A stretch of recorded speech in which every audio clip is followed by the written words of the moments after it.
The underworld called Kang-Dae the Eraser, because when he was done, there was nothing left, no witnesses and no mercy. He moved through the neon-drenched streets of Seoul like a shadow with a heartbeat, a man whose past was a void and whose future was a contract.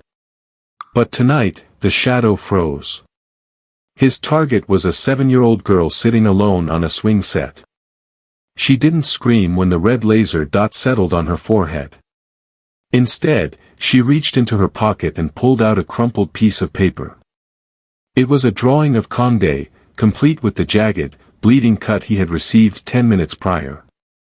As she whispered the word, "Daddy," the most efficient killer in Asia felt his world shatter, realizing that the life the Mafia boss gave him was the only lie he couldn't kill. In the neon-soaked gutters of Seoul, Kang-Dae was more of a danger than of a man. He was the syndicate's perfect instrument, a hitman with a blank slate mind and a body built for clinical violence. Having been reset by the Mafia boss every 3 years, Kang-Dae lived in a perpetual present, his only reality the cold weight of a blade and the next gold envelope. He was a man without a ghost, until the night the ghost found him. It was 3 a.m. at a crumbling suburban playground. The air was thick with the scent of wet rust and ozone. Kang-Dae moved through the shadows toward his final contract, a loose end that would supposedly buy his retirement. He expected a politician or a snitch. Instead, he found Hannah. She sat alone on a swing, her small yellow raincoat a splash of impossible color against the gray night. She didn't scream when the red laser of his sight settled on her forehead. She simply stood up, walked toward the man meant to be her executioner, and held out a crumpled piece of paper. Kang-Dae's finger froze on the trigger. The drawing was of him, not the man he was 3 years ago, but the man he was now, including the fresh, stinging cut on his cheek from a stray shard of glass at his last hit. As the girl looked at him with eyes that seemed to see past his conditioning and into his very soul, a violent, white-hot seizure of memories began to tear through his mind. The eraser was breaking. The wall of silence the Mafia had built inside his head was collapsing under the weight of a child's gaze. In that flickering streetlight, Kang-Dae realized his mission wasn't a hit, it was a homecoming. And to protect the girl who held his forgotten heart, he would have to dismantle the empire that created him, one memory at a time. The rain in Seoul didn't wash away the filth, it only made the neon lights bleed into the gutters like open veins. Kang-Dae stood on the rooftop of a crumbling tenement, his long black coat snapping in the freezing wind. He didn't feel the cold, nor did he feel the dampness seeping into his boots. To feel was a luxury he had been stripped of 3 years ago, replaced by a calibrated, hollow efficiency. Below him, in a private courtyard shielded by high stone walls, a rival financier sat surrounded by 6 bodyguards. They were elite, armed with submachine guns and tactical vests, but to Kang-Dae, they were merely obstacles in a geometric puzzle. He didn't wait for a clear shot or a diplomatic opening. He stepped off the ledge. He fell 3 stories, his body cutting through the air with the silent, predatory grace of a hawk. He landed in a crouch, the impact absorbed by reinforced joints and a mind that didn't register pain as a deterrent. Before the first guard could even clear his holster, Kang-Dae was a blur of silver steel and clinical violence. He didn't use a gun, he used a short, weighted blade that hummed through the humid air. In 12 seconds, the courtyard was a graveyard of silent men. The financier fell to his knees, his expensive silk suit stained a deep, irreversible crimson. He gasped, his eyes wide with the primal terror of a man facing the inevitable. Who sent you? I'll double it. Triple it. Just tell me your name. Kang-Dae didn't answer. He didn't even look the man in the eye. He simply adjusted his leather glove, the movement mechanical and rehearsed. To Kang-Dae, the man wasn't a human being with a story or a family, he was a task. A line of corrupted code that needed to be deleted from the Mafia boss's ledger. The Mafia boss sends his regards, Kang-Dae whispered, his voice a flat, tonal vacuum. With a single, efficient strike to the carotid, the job was done.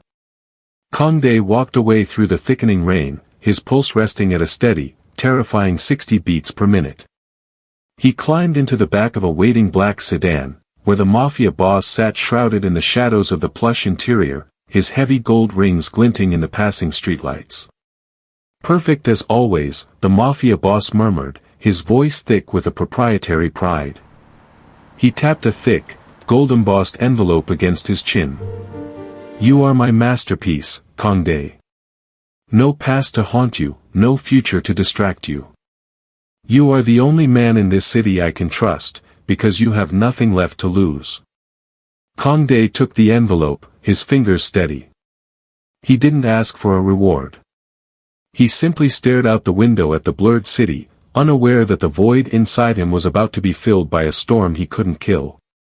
The black sedan glided through the rain-slicked streets, a silent predator in a city that never slept. Inside the cabin, the air was heavy with the scent of expensive leather and the metallic tang of the blood still drying on Kang-Dae's knuckles. He didn't move to clean it. To him, it was merely residue, as inconsequential as dust on a shelf. The Mafia boss shifted in the shadows, his eyes reflecting the passing neon signs like cold, dark glass. He slid the gold envelope across the seat. It was heavy, the paper thick and expensive, sealed with a wax stamp that bore the syndicate's crest. "This is the one, Kang-Dae," the boss said, his voice dropping to a conspiratorial rasp. "The final ghost you need to lay to rest. The papers inside contain a name, a location, and your ticket out of this life. Complete this, and the debt you owe for your rebirth is settled. You can go anywhere. Be anyone." Kang-Dae took the envelope.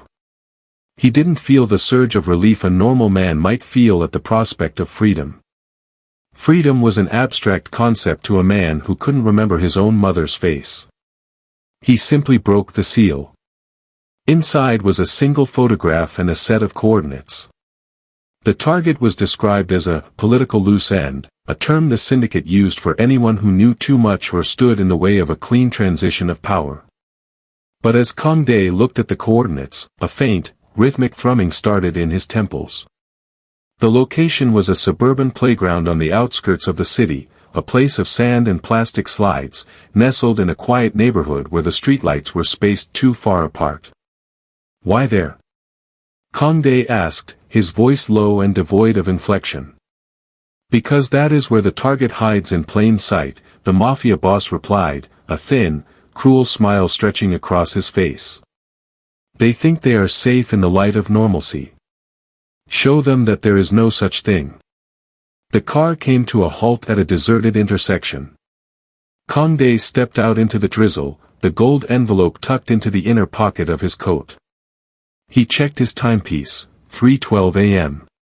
The world was at its quietest, the hour when the line between life and death was at its thinnest. He moved toward the suburbs, his gait steady and purposeful. As he walked, the headache intensified, a sharp needle of pain behind his eyes that pulsed in time with his footsteps.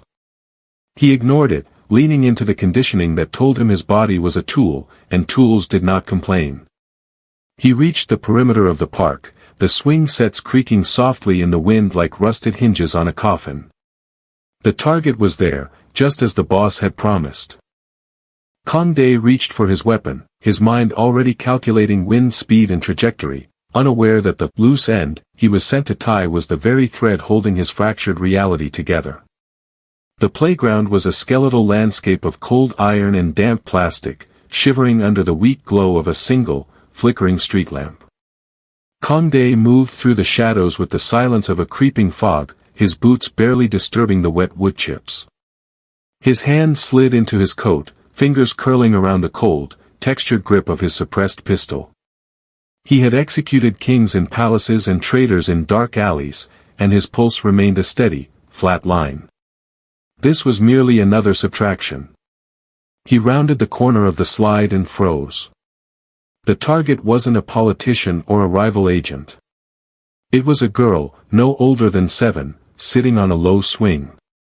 She wore a yellow raincoat that looked almost white under the sickly light. She wasn't playing, she was waiting. Her small feet dangled inches above the sand, and she held a crumpled piece of paper against her chest as if it were a shield. Kang-Dae didn't hesitate. Hesitation was a glitch, and he was a perfect machine. He stepped into the light, raising the weapon. The red laser dot of his sight danced across the yellow fabric of her coat, climbing upward until it settled, unblinking, on the center of her forehead. The girl didn't scream. She didn't scramble away in the dirt. She looked directly into the darkness where he stood, her eyes wide and filled with a terrifying, calm recognition. Slowly, she stood up and walked toward the barrel of his gun. "You're late," she whispered. Her voice was thin, trembling with the cold, but it carried a weight that hit Kang-Dae harder than any bullet. He didn't fire. A sharp, blinding white pain lanced through his brain, a sudden pressure behind his eyes that made the world tilt. On his left cheek, the shallow cut he had received from a shattered window during his previous hit began to sting, a warm bead of blood trickling down his jaw. The girl reached out, her hand small and steady, and held up the paper. It was a crude drawing, done in waxy crayons. It depicted a tall man in a long black coat standing in the rain. But it wasn't the figure that stopped Kang-Dae's heart, it was the detail. On the man's left cheek, drawn in a jagged stroke of bright red wax, was a fresh, bleeding wound. It was an impossible mirror. It was a prophecy in crayon. "I drew this for your birthday," she said, her lower lip finally beginning to quiver. "You told me that no matter what the bad man did to your head, you would always remember the way home." The pistol felt suddenly heavy, an alien weight in his hand. The eraser looked at the drawing, then at the girl, then back at the blood on his glove. For the first time in 3 years, the silence inside his mind was broken by a scream of 1,000 buried memories. He wasn't looking at a target. He was looking at his own soul, held in the hands of a child who knew a man he was never supposed to be. The world didn't just tilt, it shattered. As Kang-Dae stared at the drawing, the air seemed to thicken into static, and the flickering street lamp above exploded into a million shards of white light. A high-pitched whine pierced his eardrums, drowning out the sound of the rain. He collapsed to one knee, the wood chips biting into his skin, as his brain became a cinema of broken reels. The flashes were violent, strobing against the back of his eyelids with the force of physical blows. He saw a sun-drenched kitchen he had never entered, the smell of burnt toast and cheap coffee filling his nostrils. He felt the weight of a wedding band on a finger that was now bare and scarred. He saw a woman's face, soft, laughing, her eyes the exact shade of the girl standing before him, and then he saw the Mafia boss's shadow falling over her, turning the laughter into a jagged scream. These weren't the cold, sterile data points of his conditioning, they were warm, messy, and agonizingly real. "Stop," he gasped, his voice cracking for the first time in 3 years. He clutched his head, his fingers digging into his scalp as he tried to hold the fragments together. The eraser was being erased. The wall of ice he had lived behind for 1,000 days was melting under the heat of a child's gaze. He saw himself in a police uniform, a silver badge glinting on his chest, and then he saw the needle, the white room, and the Mafia boss's voice whispering, "You are mine now. You are nothing now." The seizure subsided as quickly as it had struck, leaving him gasping in the mud, his vision blurred by tears he didn't know how to process. He looked up at the girl. She hadn't moved. She was still holding the drawing, her small face a mask of stubborn hope. The red laser dot was gone, the pistol lay forgotten in the sand, an abandoned toy. For the first time, Kang-Dae didn't consult the Mafia boss's logic. He didn't think about the gold envelope or the contract or the debt. He reached out, his hand shaking, and touched the girl's shoulder. She was warm. She was solid. She was the only truth in a city built on lies. "Hannah," he whispered. The name tasted like old wine, familiar and intoxicating. The distant sound of tires splashing through puddles signaled the arrival of the cleanup crew. The Mafia boss didn't like delays. Kang-Dae stood up, his movements no longer mechanical but driven by a raw, desperate instinct. He scooped the girl up, shielding her small body inside his heavy black coat. He didn't pick up his weapon. He didn't look back at the playground. He turned toward the labyrinth of the city, disappearing into the neon fog not as the syndicate's ghost, but as a man who had finally woken up in the middle of a nightmare. The neon pulse of the city felt like a rhythmic bruise against the night. Kang-Dae moved through the narrow arteries of the Mapo district, his boots hitting the pavement in a desperate, uneven cadence. Behind them, the low hum of black SUVs patrolled the main boulevards, the Mafia boss's elite squads, hounds unleashed to retrieve a stray weapon. Hannah was a small, heavy warmth tucked against his chest, her hands clutched tightly around his lapels. They ducked into the shadow of a rusted fire escape as a searchlight swept the brickwork above them. Kang-Dae's breath came in ragged hitches, his heart was no longer a steady engine but a wild animal trapped in his ribs. The violent flashes of his past were still clawing at the edges of his vision, threatening to tip him back into the cold, clinical void of the eraser. His hand drifted to the knife at his belt, his knuckles whitening. The killing instinct was rising, a dark tide of conditioning that told him to turn, to strike, to eliminate everything in his path to ensure his own survival. The stars are sleeping in the sea, a soft, tuneless voice whispered against his collarbone. Kang-Dae froze. The red fog behind his eyes began to recede. It was a nursery rhyme, simple and fragile. "The moon is a boat for you and me," Hannah continued, her voice trembling but insistent. She looked up at him, her eyes steady despite the chaos. "Mom said you used to sing that when the iron got into your head." She called them the anchor words. As she spoke the phrases, the tension in Kang-Dae's muscles snapped like overextended wires. The song wasn't just music, it was a psychological override. It was a failsafe built of love, a piece of code the Mafia boss had failed to delete because he had never understood the language of a family. The iron, the cold, murderous programming that turned him into a tool, softened. His grip on the knife loosened. "I remember," he rasped, the words feeling like gravel in his throat. He didn't remember the melody, but he remembered the feeling of peace that followed it. He realized then that the girl wasn't just a target or a burden. She was his compass. She held the keys to the locks the syndicate had placed on his soul. Every time the eraser tried to take control, her voice acted as a barrier, a shield of words that kept the monster at bay. Again, he whispered, pulling her closer as they slipped into the dark mouth of a subway entrance. She sang it again, her voice a tiny, defiant light against the roar of the city. As the train roared into the station, Kang-Dae didn't look like a hitman. He looked like a father, guided by a ghost of a song, walking deeper into the labyrinth to find a truth that the Mafia boss could never own. The clinic was a subterranean wound, lit by the flickering hum of illegal neon and the sterile glow of monitors that didn't belong in a basement.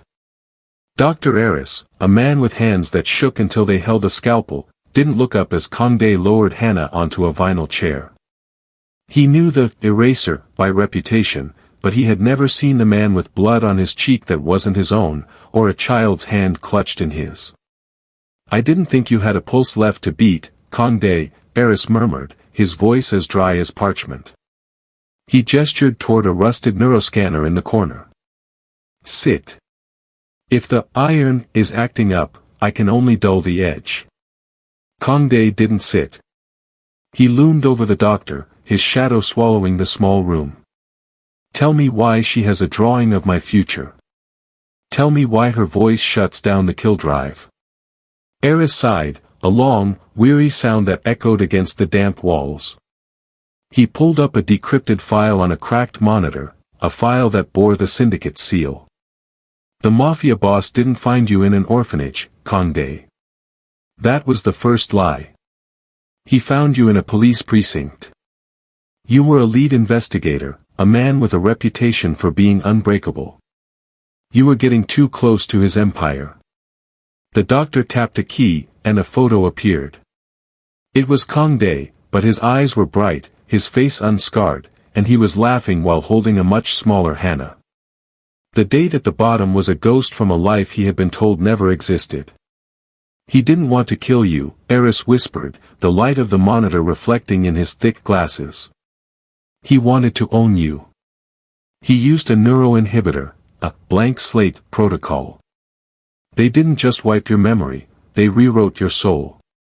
They took your love for your daughter and your wife and twisted it into a vacuum of service. Every time you began to remember, every time you saw a toy or heard a song that sparked a glitch, they brought you back to the White Room. You've been erased 19 times, Kang-Dae. 19 lives, all stolen to make you his perfect blade." Kang-Dae stared at the screen, his reflection overlapping the man he used to be. The agony in his head wasn't a malfunction, it was the pressure of 1,000 suppressed screams. He wasn't a weapon forged from nothing. He was a father who had been hollowed out, a man whose grief had been harvested to power a monster's ambition. "They kept her alive as a backup," Eris added, his voice trembling. "In case they needed to break you again. You were never meant to find her. You were meant to be the one to end her." Kang-Dae turned to look at Hannah. She was watching him, her small face brave and heartbreakingly familiar. The cold, mechanical void inside him finally collapsed, replaced by a white-hot, singular purpose. He wasn't just a fugitive anymore. He was a man reclaiming his stolen ghost. The medical wing of the Joe Syndicate was a cathedral of cold glass and silent suffering, hidden beneath the shimmering skin of a luxury skyscraper. Kang-Dae moved through the pressurized halls like a virus, his presence unregistered by the biometric sensors he had been programmed to protect. He left no bodies in his wake, only disabled cameras and shattered locks. Behind him, Hannah remained hidden in the ventilation shafts, her small voice still echoing in his mind as an anchor against the rising tide of his own programming. He reached the archive, a room bathed in a haunting, bioluminescent blue.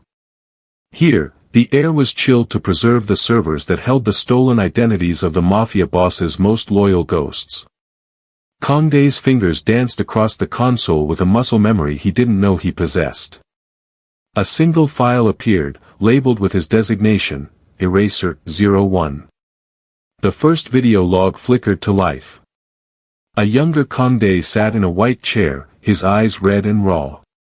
"Where is my daughter?" he screamed at the camera. A gloved hand entered the frame, the Mafia boss's hand, holding a needle. "You have no daughter, Kang-Dae. You only have a mission." Then, the screen went to white static. The logs continued, a chronological descent into hell. In the 5th life, he had tried to carve Hannah's name into his own forearm. The next video showed him waking up with smooth, surgically repaired skin and a blank expression. In the 12th, he had made it as far as the playground before the cleanup crew tranquilized him. Each time, the Mafia boss sat across from him, watching with the detached interest of a scientist observing a lab rat. Each time, the reset was more violent, the White Room more oppressive. 19, Kang-Dae whispered, the word escaping his lips like a prayer or a curse.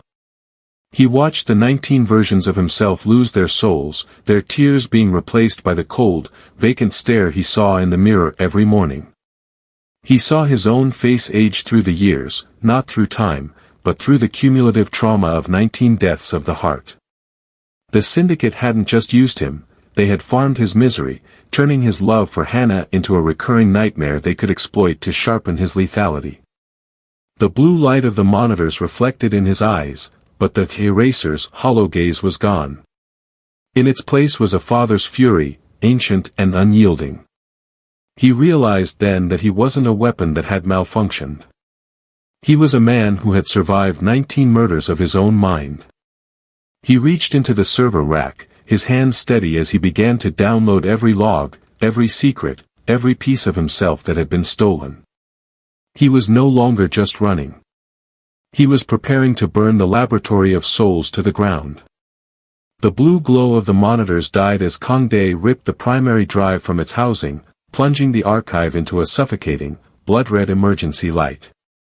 The high-pitched whine of the blank slate protocol began to ring in his ears, the syndicate's failsafe designed to trigger a neural shutdown, but for the first time, it had no grip. The 19 deaths he had just witnessed had cauterized the pathways of his conditioning. The ice in his veins hadn't just melted, it had turned into a searing, volatile steam. He stood in the center of the lab, his chest heaving with a breath that felt like the first he had ever taken. The mechanical void where his heart should have been was gone, replaced by a screaming, jagged agony that was more real than any mission. He looked at his hands, the hands that had killed 100 men for the Mafia boss, and saw them not as tools, but as desecrated instruments of a stolen life. The door hissed open, and 4 Ghost-class operatives, men who were exactly what he had been 10 minutes ago, swarmed into the room with suppressed rifles raised. They didn't speak. They didn't need to.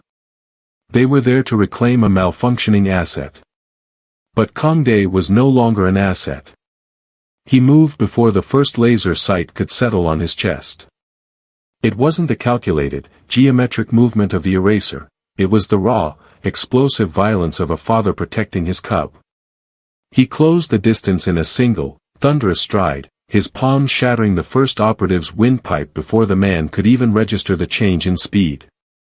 He caught the second man's rifle mid-air, spinning it with a fluid, terrifying precision, and used the stock to crush the third man's jaw. The machine would have aimed for the most efficient kill. The father aimed for destruction. He moved through the room like a localized hurricane, his movements fueled by 19 lifetimes of suppressed rage. He didn't just neutralize his opponents, he dismantled them, his every strike an answer to a reset he had been forced to endure. As the last operative fell, Kang-Dae stood over the carnage, his face splattered with red, his eyes burning with a terrifying, lucid light. He reached into the ventilation shaft and pulled Hannah down into his arms. She looked at his face, no longer a blank mask, but a map of grief and fury, and she didn't flinch. She saw him. "I remember the cake," he whispered, his voice cracking with the weight of a decade's worth of tears. "Chocolate. With the crooked blue candles." He wasn't the eraser anymore. The Mafia boss had spent years trying to create the perfect ghost, only to realize too late that a ghost has nothing to lose, but a father has everything to burn. He checked the magazine of the captured rifle, his gaze fixed on the elevator leading to the penthouse. The hunt was over. The war had begun. The penthouse of the Joe Syndicate was a fortress of glass and gold, protected by the very security protocols Kang-Dae had helped refine over 19 stolen lifetimes. But tonight, the architect was the intruder. He moved through the lobby not as a shadow, but as an inevitability. Every sensor that should have signaled his approach instead went dark, every biometric lock he touched recognized its master and hissed open, betraying the Mafia boss with every click of a solenoid. Kang-Dae walked into the main hall with Hannah tucked behind him, a captured rifle slung low and a jagged, cold fire in his eyes. He didn't need to hide. He knew the blind spots of the thermal cameras because he had stood in them. He knew the rhythm of the laser grids because he had breathed in time with their pulses. He bypassed the main elevator, instead slitting the throat of the building's digital brain by injecting the corrupted data logs he had harvested from the lab. Across the skyscraper, the lights began to strobe in a frantic, dying rhythm. The scorched earth protocol, the Mafia boss's ultimate fail-safe, roared to life, but Kang-Dae had already inverted its parameters. The automated turrets that should have targeted him began to pivot, their sensors remapped to identify the Syndicate's own tactical uniforms as the primary threats. The sound of muffled gunfire and confused shouting echoed up from the lower floors as the Mafia boss's army began to eat itself. Kang-Dae reached the heavy, reinforced doors of the inner sanctum. He didn't use an explosive, he simply pressed his palm to the scanner. The system, recognizing the Eraser 01 signature, chimed a welcoming tone as the 3-ton slab of steel slid aside. The Mafia boss stood behind his mahogany desk, the city of Seoul glowing behind him like a sea of diamonds. He looked at the chaos on his monitors, his empire flickering out like a dying bulb, and then at the man standing in his doorway. For the first time, the Mafia boss looked small. "You were a ghost, Kang-Dae," the Mafia boss spat, his hand hovering over a small, silver remote on the desk. "You were supposed to be the perfect silence. Instead, you've brought the whole world screaming to my door." "I was never a ghost," Kang-Dae replied, his voice a low, gravelly vibration that seemed to shake the glass walls. He stepped into the room, his boots crunching on the fragments of a shattered crystal vase. "I was a man you tried to bury 19 times. But the earth wasn't deep enough." The Mafia boss gripped the remote, his knuckles white. "One button, Kang-Dae. One pulse to your neural link, and you'll forget your own name before you can take another step. You want to be a father? You'll die a vegetable." Kang-Dae didn't stop. He raised his rifle, the muzzle fixed on the Mafia boss's heart, his finger tightening on the trigger with the weight of 1,000 lost memories. The air in the penthouse was stagnant, heavy with the scent of ozone and the looming finality of a decade-old lie. The Mafia boss did not move toward a weapon, he simply raised the silver remote, his thumb hovering over a singular, recessed button. The digital display on the device glowed with a sickly green light, tethered to the microscopic hardware buried deep within Kang-Dae's prefrontal cortex. "You think you've won because you broke your leash," the Mafia boss sneered, his voice regained its oily confidence. "But you're still just a series of circuits to me. This button doesn't just wipe you, Kang-Dae. It's a thermal spike. It will cook your brain from the inside out. You'll die in agony, and the girl will be left alone in a room full of my men." Kang-Dae leveled the rifle, but his vision flickered. The proximity of the remote was already triggering a low-level frequency that made his teeth ache. Hannah gripped his coat, her small frame trembling against his leg. "But I'm a generous god," the Mafia boss continued, leaning over the mahogany desk. "I can deactivate the link. I can give you everything. My empire is crumbling, and I need a successor who cannot be broken. Kill the girl. Sever the last thread of the man you used to be, and I will hand you the keys to this city. You will live as a king, shielded by power so vast you'll never have to remember the pain of being human again." The silence that followed was suffocating. On the monitors, the security teams were breaching the final stairwell. Kang-Dae looked down at Hannah. She looked back up at him, her eyes filled with a terrifying, selfless understanding. She knew the choice. She had seen the 19 videos, she knew that every time he chose her, he lost himself. "It's okay, Daddy," she whispered, her voice a tiny thread of silver in the dark. "You don't have to go back to the White Room for me." The Mafia boss chuckled, a dry, rattling sound. "Even the brat knows the score. Choose, Kang-Dae. A kingdom of gold, or a coffin of memories." Kang-Dae felt the iron in his head screaming, the conditioning fighting to accept the offer of survival. It would be so easy to pull the trigger, to drift back into the numbing peace of the void. But then he felt the warmth of Hannah's hand on his. He remembered the smell of the chocolate cake. He remembered the way his wife laughed.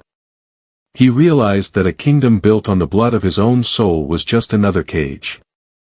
"I've died 19 times, Kang-Dae said, his voice dropping to a jagged, beautiful calm.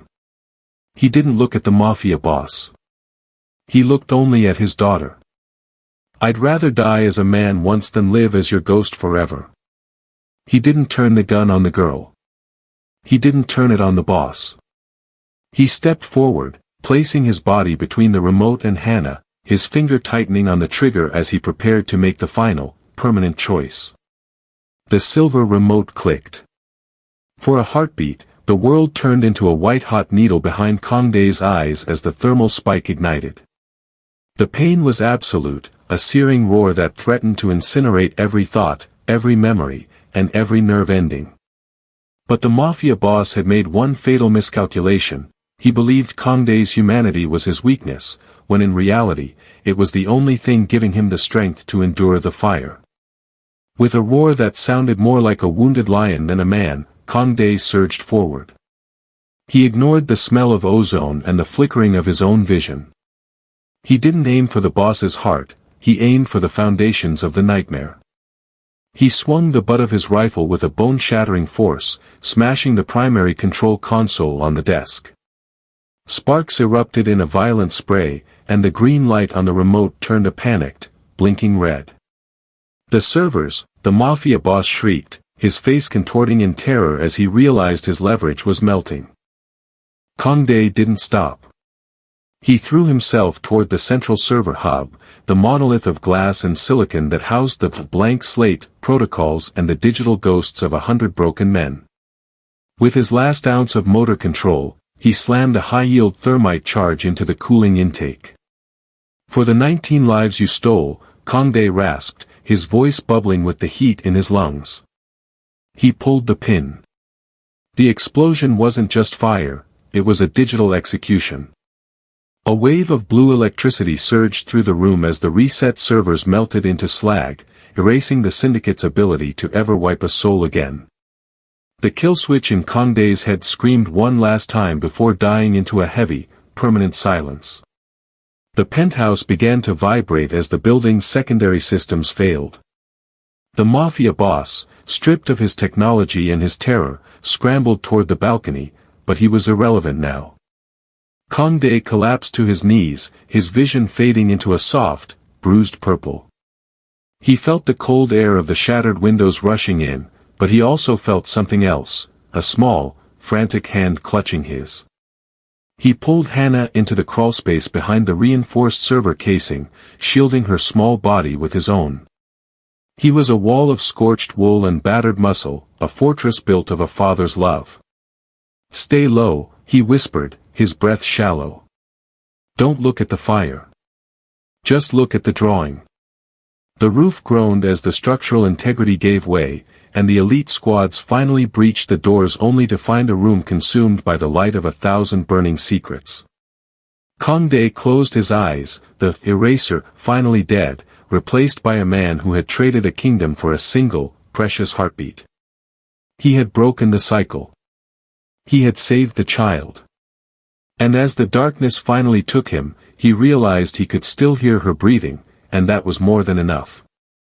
The passage of time had been kind to the city, washing away the charcoal scent of the Syndicate's fall and replacing it with the fragrance of cherry blossoms and progress. Hannah stood on the platform of the Seoul Central Station, no longer the girl in the yellow raincoat, but a woman with steady eyes and a heart that had been carefully mended by the peace her father had bought her.